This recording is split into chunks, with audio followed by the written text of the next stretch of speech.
always enjoy coming talking here, and I see a lot of new faces, so it's good. Tonight's talk is where do humans come from? What I'm going to do in the first half is talk about religions and the scientific world and the bullshit that they tell us and indoctrinate us with. To give a good example, or some friend's house yesterday, they asked me what I was doing tonight, talked about it, she went, well, I believe in God. And I went, well, that's fine. But if I said to you, I believe in aliens, what do you think? I said, would you think I'm a nutter? She said, well, yeah. I said, well, there's more proof to prove the existence of aliens than there is to prove there's a God. Surely, if you believe in God, it's a faith. There's no evidence whatsoever. And she's like, all right, well, I still believe in God, I still don't believe in aliens. So that's the indoctrination that she's had, and a lot of us have had. Certainly me, growing up as a Catholic. I also grew up in Rhodesia, and I soon realised that schools and religion indoctrinate us in a certain way of thinking and feed us bullshit. In Rhodesia, we were told that the Zimbabwe ruins were probably built by Portuguese explorers in the 16th century, and that was the official stance of the schools in Rhodesia. Now Robert Mugabe's took over, and the country's now called Zimbabwe.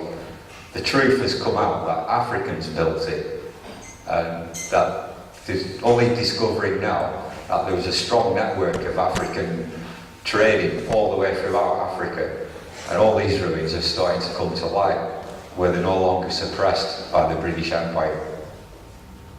So that opened up a whole new world for me. What exactly are our kids being taught? Now, in Britain, in England, we get taught British history. In Scotland, they get taught Scottish history, not English history. In Northern Ireland, they get taught Irish history.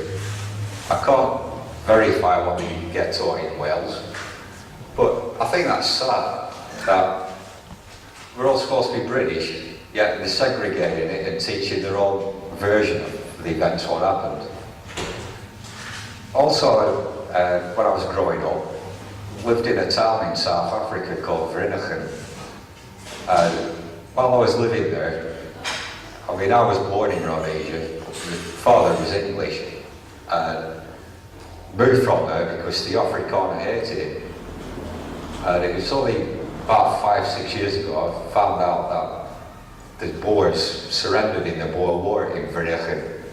And Vatican is very, very strong Afrikaner Boer.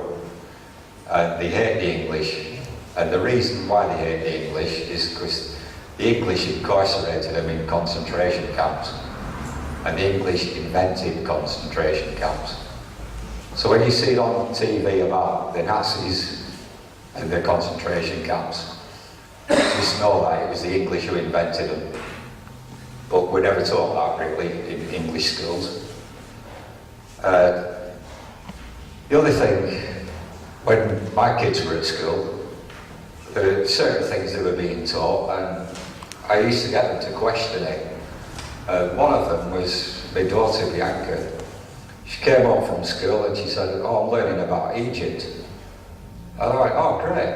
And she said, yeah, we're doing about the Great Pyramid of Cheops. She said it was built in 20 years by the Egyptians. And I went, really? She said, yeah, that's what they're telling us. So I said, well, Bianca, you are very good at maths. Let's sit down and work this one out. And I can't remember the exact number of blocks, each weighing tons and tons, in weight.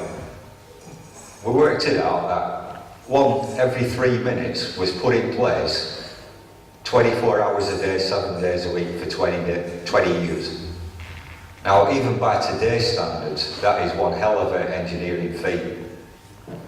But they also built it on bedrock at over 5,000 years that we're told of.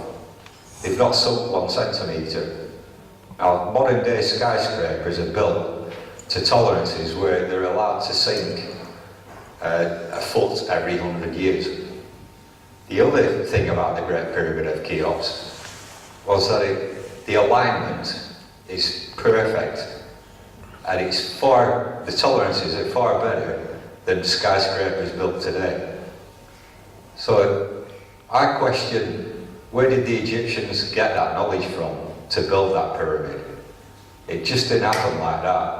It must have took thousands of years of evolution and trial and error to get that right.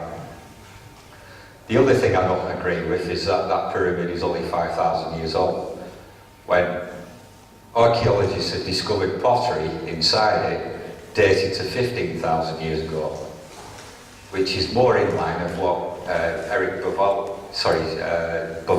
and another author said. That's it.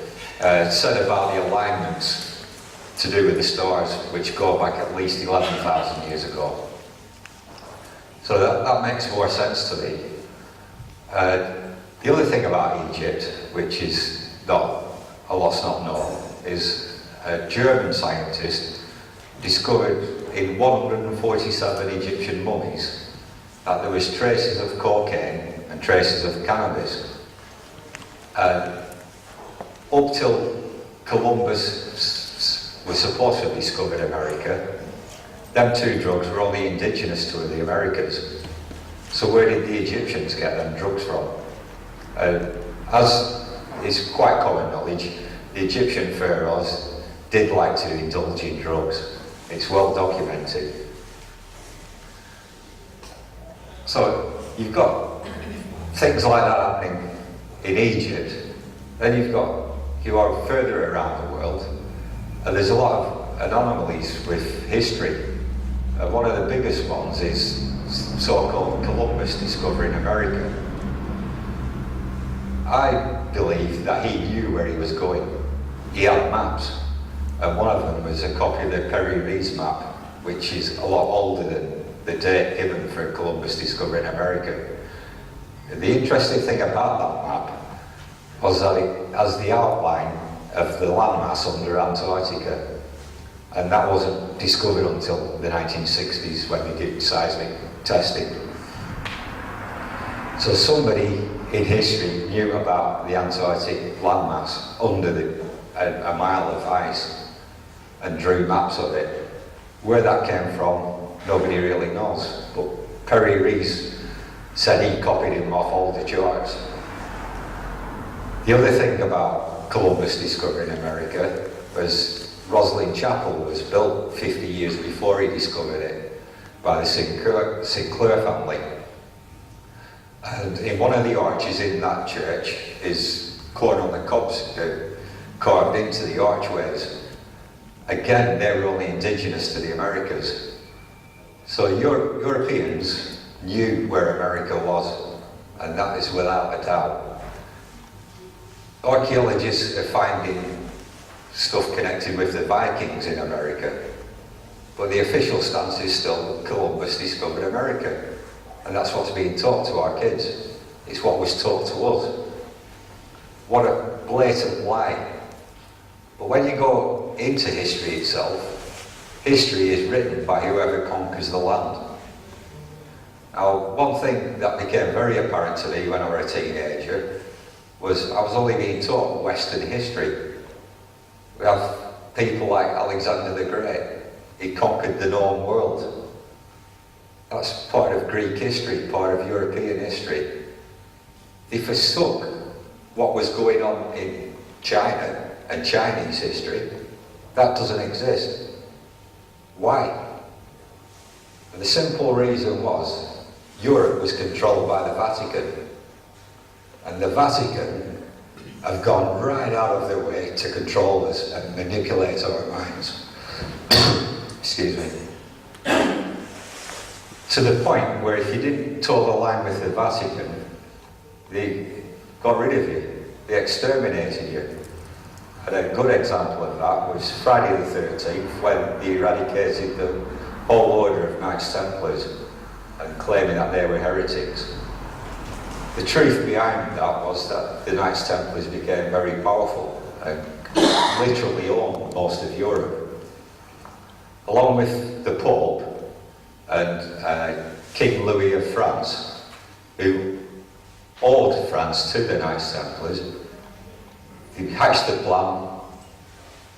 Let's make out that the Knights Templars are heretics and we'll eradicate them. And they did so on Friday the 13th. So that's the power the Vatican has, and still has in this country. This country prides itself on freedom and being a democratic country. We're not free. We're the most videoed nation on the planet. They're introducing laws all the time and coming up with bullshit situations so that they can introduce these laws.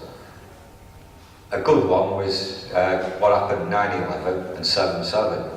The first thing they did was, oh, let's all get ID cards. Even better, let's all get microchipped. Why? To control us. We'd had 25 years of the IRA and there was no problem. Why all of a sudden do they want to do this? That's why I believe that 9/11 and 7/7 were created by the government, or the New World Order, or the Illuminati. Because when you go deep into history, there is a controlling force behind it all. One of the major Illuminati players in Africa was Cecil John Rhodes, who Rhodesia was named after. I've been to his grave in the Matopus Hills. The Matopus Hills are the most sacred site to the Matabele tribe, which are a breakaway from the Zulus. Under the leadership of King Lobengula, he left the Zulu nation and headed north into what is now Zimbabwe and formed Matabele land. The most sacred site to them is the Matopus Hills. So why did Cecil John Rhodes want his grave there, on the highest peak called World's View? When you look at America conquered the Native American Indians, especially the Sioux Indians. When they conquered them, they asked, what's your most sacred site? And there was two sites. One was the Catalinite mines, from which they had like a soapstone, which they made peace pipes from. And the other was Mount Rushmore. And what did the American government do? They carved 5 American presidents' heads into Mount Rushmore, desecrating a sacred site. And it's only in 1978 they give the Sioux Nation the right to practice their own religion again. And you find this out throughout the world. In Africa, the black man was put down, said he's very superstitious, it's all witchcraft, eradicate his religion. Let's introduce Christianity. And if you don't believe Torah, let's kill him. And they did that in Australia, they did it in New Zealand, they did it in the Americas. And I can't understand why, when we're all supposed to be God's children. But that's where I have a big disagreement with so-called Christianity and other religions. As an individual, if somebody wants to believe in something, that's fine. But the minute it's organised and comes together like the Vatican, it's control and it's mind manipulation. And if you don't toe the line with our way of thinking, we'll kill you. Jerusalem's supposed to be a holy city where Christ ascended to heaven. 2,000 years later, they're still fighting and killing each other over that patch of land. The Palestinians and the Jews are still killing each other. The Christians and Muslims are still killing each other. All in the name of God. They worship the same God. Exactly. It's all supposed to be the same God. Or a supreme being. Which says, love thy neighbour. Where's that? They're killing each other. And why? Because somebody is behind it all, dividing us and getting us to fight each other and manipulating us. If there's going to be another big war, it'll be the West against Islam. It's already happening in this country. Recently on Facebook, it went round that there's certain places you can't go to wearing an England flag. Well, I put on my status, I'm going to go out and buy an English flag, England t-shirt. If somebody tells me to take it off, I'm going to say, no, you're insulting me, I'm Rhodesian. Where's my rights? Sod the other people's rights. Where's my rights? The other thing as well, being a biker, you go into shops, you know, if it's raining or whatever, you don't take your helmet off. You know, can you take your helmet off? Oh, why? Well, you might be trying to rob us or something.